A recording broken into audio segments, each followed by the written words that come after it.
Hello everyone, this is my new art channel. I've had another channel for I don't know, like 12 years or something from the way back. And I decided to start a new one and start have, a new fresh channel. I had some followers over there and I hope they follow me over here because I appreciate everything that they've done.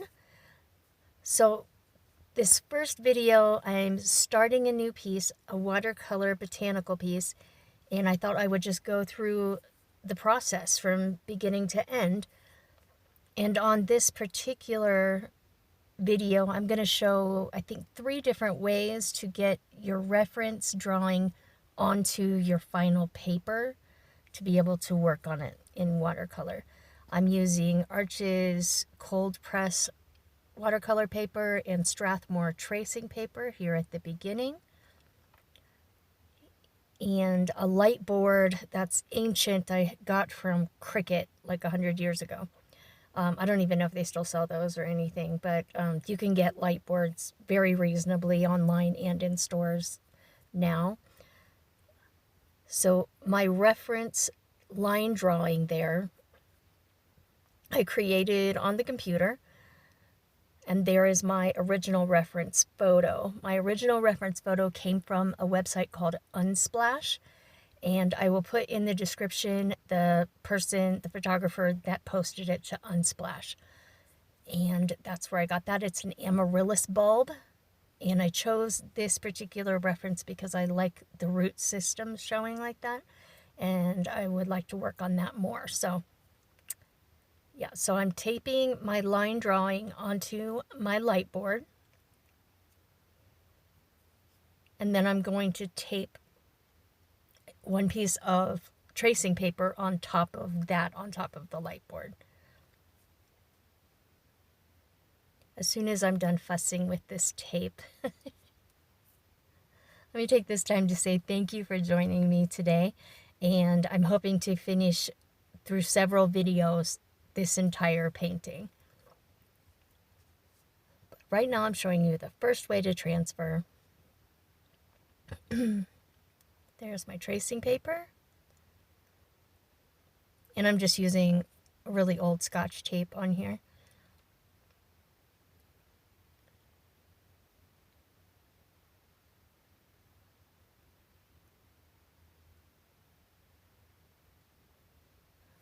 Okay.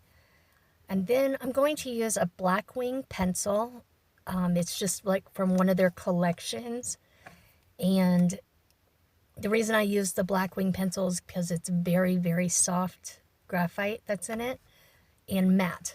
So I'm going to sharpen that. And the reason I use that very soft graphite is because it transfers well. And you don't have to press very hard for it to transfer. That's just my eraser if I need it.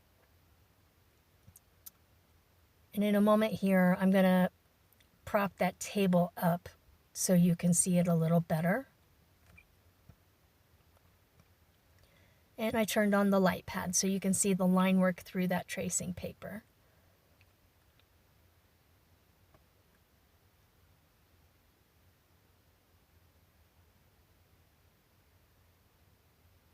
There we go. I have a big drawing board and I can prop it up or put it flat, which is really, really nice. There you go. And then I'm essentially just going to trace my line work, at least the major shapes of it, not all the teeny tiny details. I don't want to transfer all that. I want the large shapes. This is a glove that I use to keep my hand from shaking so much. When you get older, that happens. This glove helps. It's just like a compression glove. And I'll go ahead and get started. So again, I'm going to trace the major shapes in the whole line work.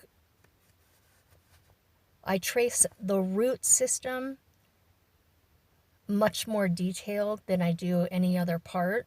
Everything else I just kind of do like the larger shapes. But in the roots, it's really important, at least to me, that I see I can tell where a root is beginning and where it ends. And I can follow that root throughout the system as much as I can. So a detailed drawing of the root system is pretty important.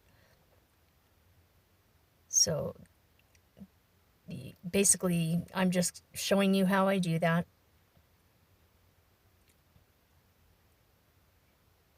And I'm not going to make you watch me tracing the entire thing. But there, you get the idea, I hope. So there it is, completely traced, and you can see towards the top it's only major shapes, but in that root system I have it really detailed. And it, you know, it's up to you how detailed you want it to be. It's just that's important to me, to try to get it looking as realistic as possible. And in a minute here, I'll show you another way of doing this transfer.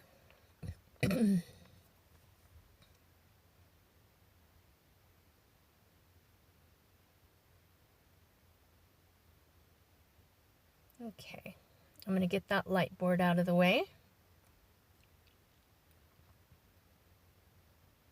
So that is what I just traced from that line work. And what I'm going to do is I'm going to mark the front of it. I'm going to flip it over and I'm going to retrace the entire thing in that same Blackwing pencil. And the idea is that I'll be able to flip it back over and have it going in the correct direction. And you can see that there. So I'm going to retrace it on the back side. Now later you'll be able to tell I forgot to turn it back over when I transferred it. So it's going the opposite direction of the original reference photo. And that's a real easy fix. I just go into the computer and reverse the image, and then I have the tracing correct. So you'll see later I've reprinted the reference image, only reversed. And so here I am tracing exactly what I had traced on the other side. And that way, either way, you can copy it over to your paper. You can see it's copying over to my drawing board. So the next one, I'll show you a different way. So this is a Lyra graphite crayon. It's water soluble.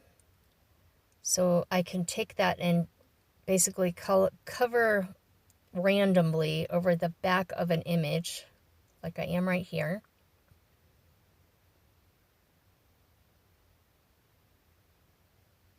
Now this is printed, this line work is printed on cardstock. If it's on like a thinner like copy paper, you really don't need to use all that much graphite, but I wanted to make sure that it was going to come through well.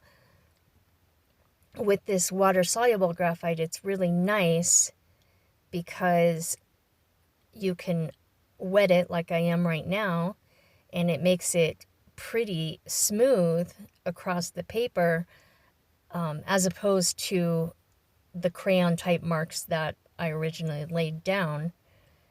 And when I go to transfer it, it's a little bit of a smoother line this way. So I'm just, wetting the whole thing. And then I'm going to dry it. I just use like a heat dryer to dry it, so I'm not having to wait so long for it to dry. Getting it fairly even. It doesn't have to be perfect. As long as the image is covered from the other side, it's good. So there I am. I'm finishing drying it. And you can see that dries kind of matte too, which is nice. And then there's like a couple spots that do not want to dry, and I just use a paper towel to blot that up. It's not that big of a deal.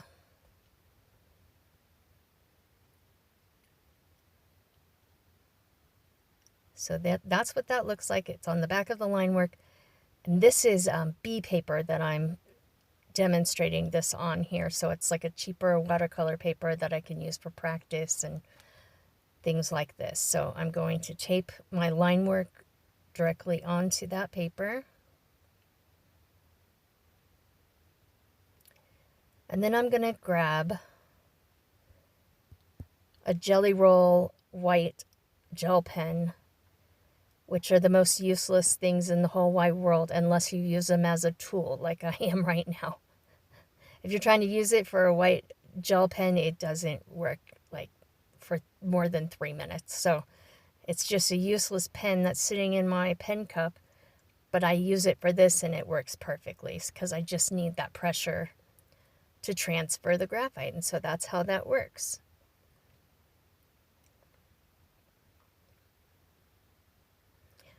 And when I use a ballpoint pen that doesn't have ink in it, or the ink doesn't work, then I'm not writing on my line work either. So this is my tracing on both sides. That's just the graphite that came off the back that I'm going to remove real quick. And we're going to partially use that tracing paper to work on our final piece. I'll show you how I do that in a moment.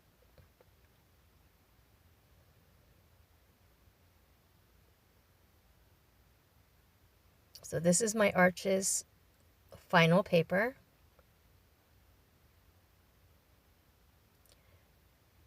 And it's gotten a little bit of graphite powder on it, so I'm cleaning it up gently with the rubber eraser. You don't want to mar the paper or anything.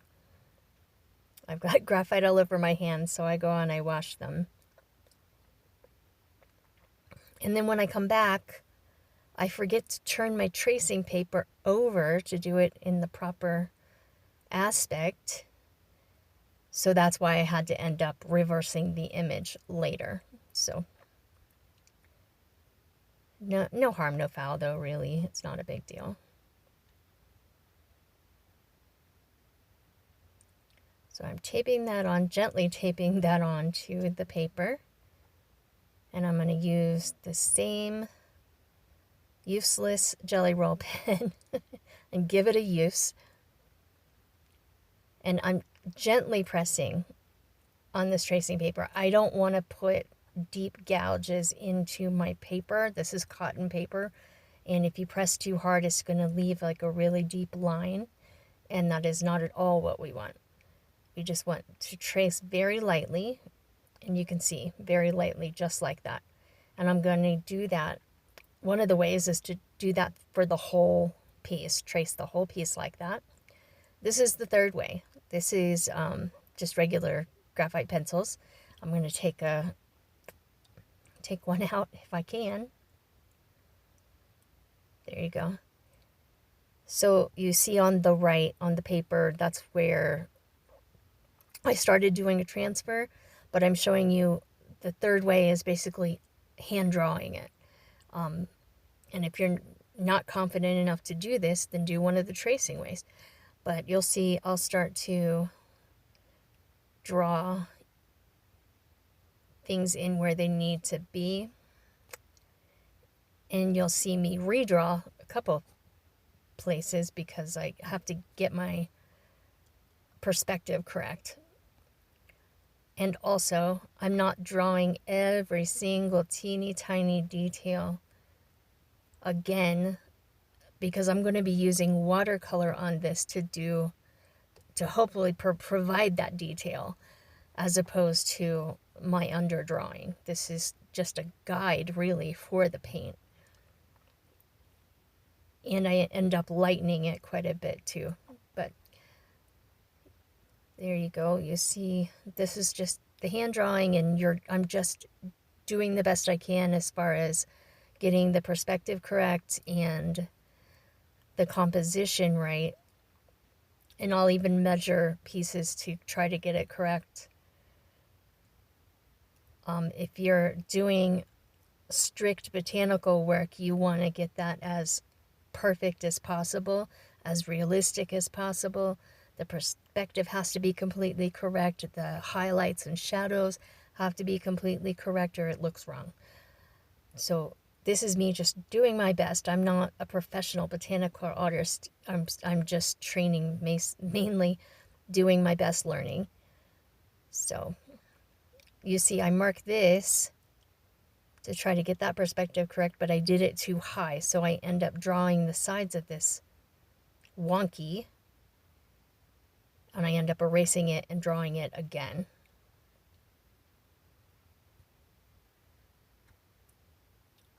And you want to be careful about too much erasing also, because you don't want that to start getting into the sizing of the paper, the cotton of the paper, and messing it up, and then it shows in your final piece because the watercolor sits on it weird. You have to be careful about that. The paper is like the most important thing, in my opinion. So there I am redoing it, and I do that for as long as I need to get it something that I'm happy with. I definitely end up tracing the root system.